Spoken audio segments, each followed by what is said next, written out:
yourbellalife.com, and her whole thing is about adding more color to your life. So today we chose to wear our most vibrant colored sweaters and sit by the hydrangea on my roof. And I just wanted to talk to you a little bit about your own personal growth journey, because I think it's pretty powerful. And for many of you who are watching today, you might be going through health challenges or relationship challenges or whatever they might be, and actually Nitika has a pretty powerful personal story about overcoming some of those things. So do you want to touch on a couple key highlights that might be inspiring? Yeah, absolutely. Well, thank you for having me. And basically my journey started lots and lots of years ago, probably like 20 years ago.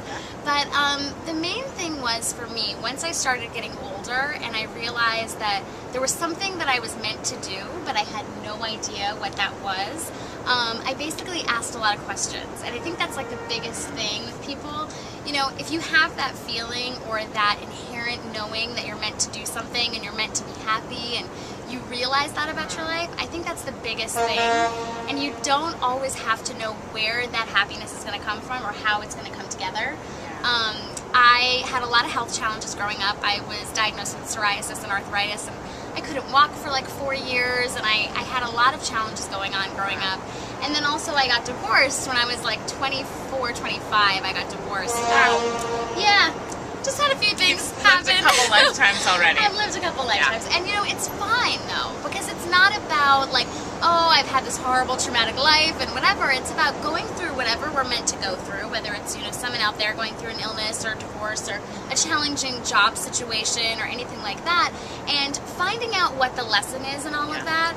And that doesn't mean that you're not going to feel it, because I think that's a really, really important part of it, is taking the time. You know, when I was going through those things, I definitely felt it, and I definitely allowed myself to have those ups and downs, and you know, and feel what the pains were inside of those conversations and those stories. But turning that around, I could either continue to feel it and feel like crap for the rest of my life, which was not looking very promising, or I could go in the other direction and choose to be happy, even if I had no idea how that was going to happen. Right. So, for you, what were some of those lessons that you think were embedded in your disease and divorce and all that stuff?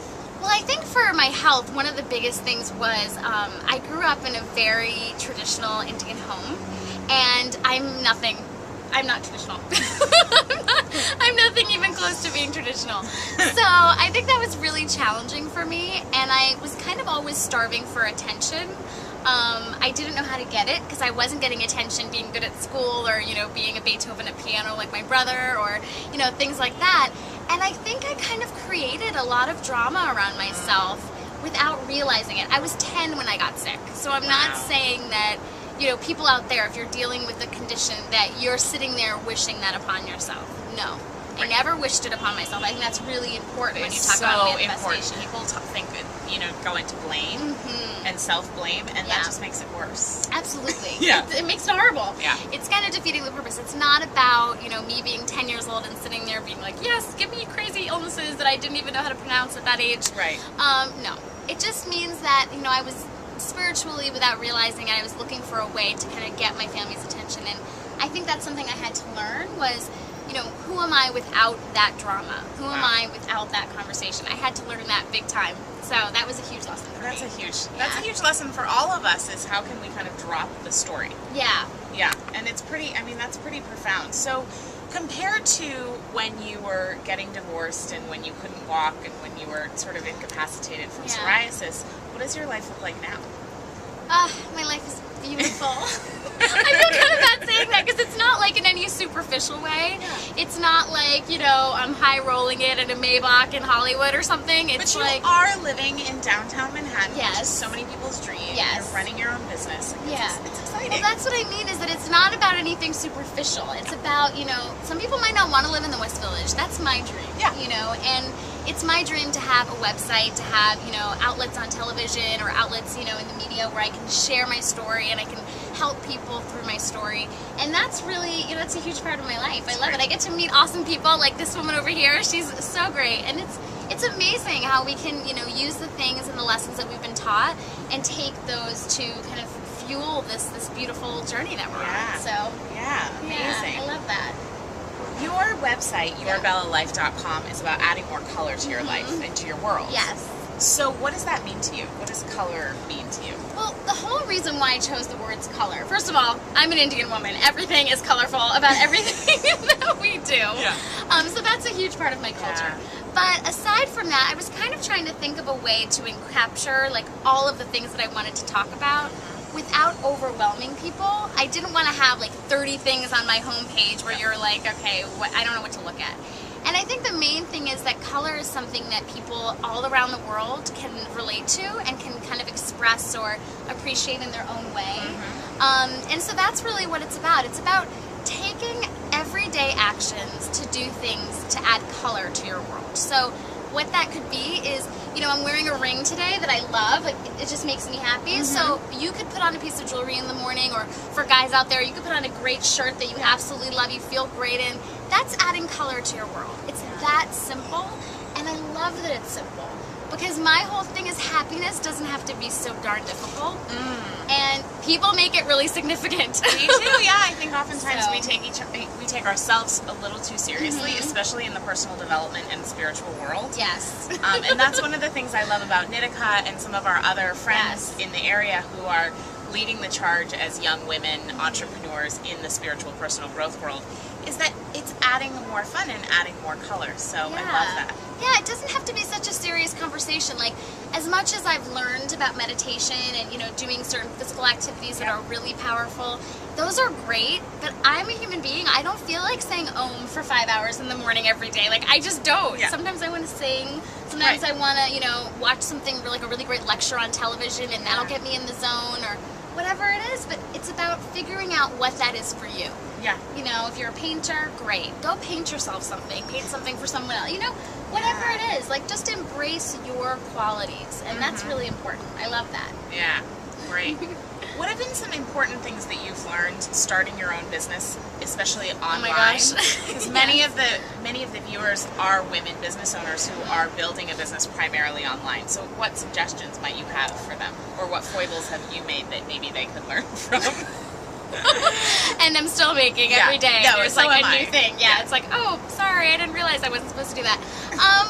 Okay, so I would say the things that I've learned, I think the biggest thing, which is really what my brand is about too, but it's just staying true to yourself. I remember when I was starting, I researched about Bella Life probably a year and a half before I actually launched the website. I'm a little bit of a perfectionist that way. And so many people, I'd asked so many people who had websites before, like, how did you do it? You know, who's your web person? What did you do? And so many people were like, oh, you just put something up. Like, it's not that big of a deal. Like, just start. And I was like, that doesn't really feel right for me. And I know that I've been to plenty of websites where it's been, you know, Perez Hilton started on his own thing. He didn't have any like web technician doing something for thousands of dollars. He did his thing. He stayed true to his mission, and it was great. You know, it served its purpose, and he's doing a great job. But that wasn't my journey. I really wanted to create a space that was very true to who I was and to who I am. And I think even though my family was like rolling their eyes at me, being like, how could you spend this much money and how could you do this? I had to. I told myself and the people around me that if it took 10 years to do Bella Life, because I had to save up money, I'll take 10 years. Like, it doesn't matter. So I think that's the biggest thing, is that don't be so in a hurry to get it done. So great. That's such great advice. Thanks. Yeah, it really is, really because helped. I actually was with a friend of mine, another young woman entrepreneur, and we were in a cab, and we were just talking about, you know, we thought we wanted to build empires, but like then we were kind of like, well, what's the hurry? And maybe we don't want to, and there's a lot of enjoyment along the way. And the don't be in a hurry piece is so huge. Thank you for that. I needed to hear that today. No, definitely. And trust me, I mean, I still look at my Twitter and say, oh my God, so-and-so has so many people following them, and I only have this many, and I'm not saying that I never, you know, want to be somewhere faster, but just really, if you're true to who you are, then there's all the time in the world. And that's really what the biggest lesson is for me. And also the compare game. Just as I mentioned. Compare and despair. Oh my, such despair. It was it was really something that I had to just like totally break through of that conversation. Especially as like a young woman, you know, we're so easy to compare with other women. And I always want the best for people, but I noticed this new side of me as I was like becoming a businesswoman, and like this baby that I was creating, you know, my website, and just constantly looking at others and not wanting that for them. Right. But just being like, what the hell? Like, Right. why is this happening for me too? You know what I mean? Yeah. And It's really easy to go down that wormhole. God, it's so really easy. So when you notice that you're going down that wormhole, what are some tips that you have to stop? Well, I've been acting for a long time, and one of the things that I learned in acting was that they want you to do well. Like when you go in for an audition, Right. you know, They're people are rooting always, for you. Yeah, and people are always so scared. I know I was always so scared, like, oh my God, I'm going to say the line wrong, and then they're going to think I'm a total weirdo. And But they don't want you to say the line wrong. They don't want you to do badly. They want you to go in there and be the next star. And that's the biggest thing, that, you know, you judge yourself because you assume others are going to judge you, but they're not really judging you. Yeah. And I think realizing that was a huge thing for me. And also, just noticing that my journey has been very different than theirs thus far. So, Yeah. yeah, That's so true. that's We're also all huge on our thing. own path. Absolutely. Yeah, that's great. So on your website, you can find tell about the categories and your Sure. meditations and things like that. Yeah, sure. So the website basically consists of 8 different categories. There's everything from healthy living, away we go, which is a great travel section, beauty buzz, fashion forward. There's out and about, which is great, in the kitchen, and I'm like forgetting some of them, but there's like a bunch of different there's horoscopes. Oh, cool. Yeah, there's horoscopes every month, which is great. So it's got, basically it's a lifestyle magazine that has everything you could possibly want. If you like to cook, it's got some of that. If you like, you know, to read your monthly horoscope, it's got that. Healthy living tips, all of the above, which is great. But the thing is that it's all kind of with an underlying theme of making your world more colorful, making your world more vibrant, doing things that make you happy. So even though we might be teaching you like a lipstick trick or something, or, you know, we might be telling you how to like drink more water or something like that, it's not just to drink more water or just to put on great lipstick. It's because we want to make sure that you're being consciously, you know, aware of what you're doing every day to make yourself happier. So we have that, and then the other thing we have on our homepage is I do a monthly coaching tip called Meditate on This, and basically just give the viewers and the readers something to chew on for the month, and you know, just something that I've been thinking about, you know, and just share it with people, you know, similar to what you do with your readers as well. So yeah. Great. So check out yourbellalife.com. You can also follow Nitika at yourbellalife on Twitter. And thank you so much for Thank you coming for on the having show. me. It was So great. fun.